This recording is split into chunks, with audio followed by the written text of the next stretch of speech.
लखनऊ मोहनलालगंज के सांसद हैं। मैं उनका बहुत बहुत धन्यवाद और आभार प्रकट करता हूं। साथ ही में उनके सहयोगी साथी और समाजवादी पार्टी के कई प्रकोष्ठ के अध्यक्ष और प्रकोष्ठ के पदाधिकारी, जिन्होंने आज मान्यवर काशीराम जी को याद करने के लिए एक कार्यक्रम इस ऑडिटोरियम में, राम मनोहर लोहिया ऑडिटोरियम में कराने का काम किया। मैं उनका बहुत बहुत धन्यवाद देता हूं। बहुत से साथियों के जो विचार और जो उन्होंने पक्ष रखा कि आज की परिस्थितियों में, आज के राजनीतिक जो संघर्ष है, उसमें बाबा साहब भीमराव अम्बेडकर जी, माननीय काशीराम जी, नेताजी डॉक्टर राम मनोहर लोहिया, जयप्रकाश जी, और लगातार जो संघर्ष का रास्ता है उसको अपना करके हमें सबको मिलकर के जहां पीडीए को मजबूत करना है, वहीं सामाजिक न्याय के रास्ते को, सामाजिक न्याय की लड़ाई को और मजबूत कर करके उत्तर प्रदेश में सामाजिक न्याय के राज की स्थापना के लिए पीडीए की सरकार बनाने के लिए संकल्प आज लिया है। और हमें पूरा भरोसा है कि इसी तरीके से लगातार हम लोग काम करते रहेंगे, अपनी भाषा, अपना व्यवहार और लोगों को जोड़ते रहेंगे, तो उत्तर प्रदेश में समाजवादी पार्टी और इंडिया गठबंधन की आने वाले समय में सरकार होगी।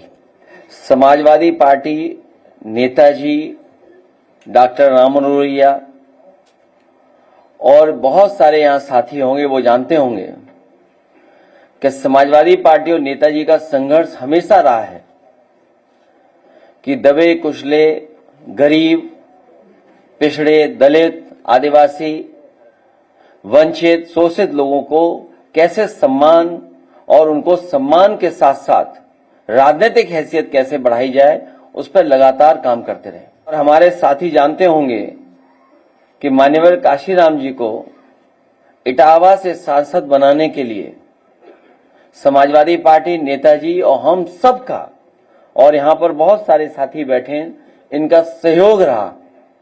और उसका परिणाम ये रहा कि जो कम्युनल पॉलिटिक्स थी उस समय पर, उस समय जो कम्युनल पॉलिटिक्स पीक पर थी, उसका मुकाबला अगर किसी ने किया था तो सपा बसपा, और बहुत विस्तार से हम लोगों को आर.के. चौधरी साहब ने भी बताया कि किस तरीके से चीजों को उस समय अनफोल्ड किया था। मैं आपको याद दिला दूं,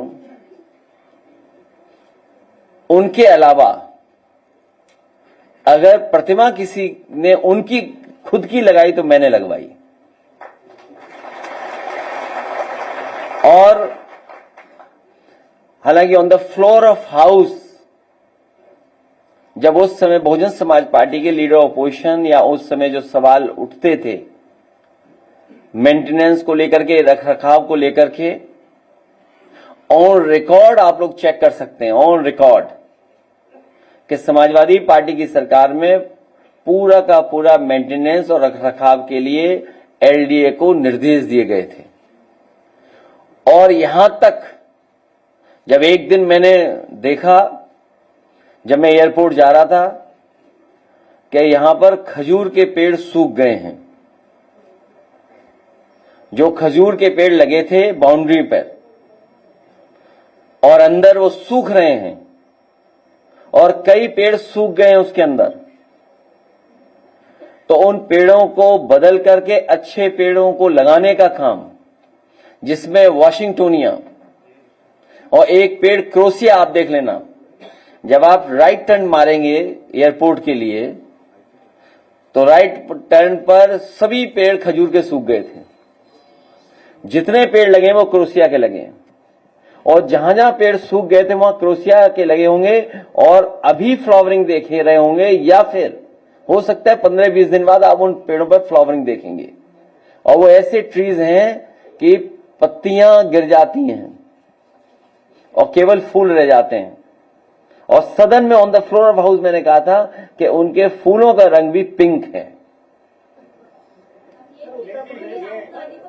तो मेंटेनेंस के साथ साथ पेड़ों का रखरखाव, और अगर पूरा आज चारों तरफ देखोगे, मूलश्री के पेड़ लगाना, कैजरोनिया का पेड़ लगाना, कचनार के पेड़ लगाना, उसके अंदर कचनार के पेड़ लगे हैं, क्रोसिया के पेड़ लगवाए, मोलश्री के और पेड़ बढ़वा दिए, जो पीपल सूख गए थे उनको और लगवा दिया।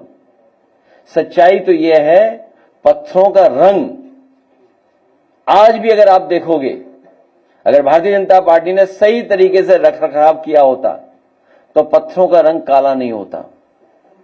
आज देख करके आइए, पत्थरों का रंग काला है, तो ये कौन सा मेंटेनेंस कर रहे थे, ये कौन सा रखरखाव कर रहे हैं भारतीय जनता पार्टी के लोग। और भारतीय जनता पार्टी के लोगों की हो सकता है सांठगांठ होगी, इसको भी बेच दें। देख लीजिएगा आप, लखनऊ की कीमती जमीनें भारतीय जनता पार्टी बेचने का प्रयास करेगी। भारतीय जनता पार्टी झूठे मुकदमों का वर्ल्ड रिकॉर्ड बनाना चाहती है और झूठ बोलने में नंबर 1 है। एनसीआरबी के आंकड़े जो बताते हैं, जहां महिलाएं, बेटियां और कम उम्र की बच्ची सबसे ज्यादा असुरक्षित कहीं है तो उत्तर प्रदेश में है।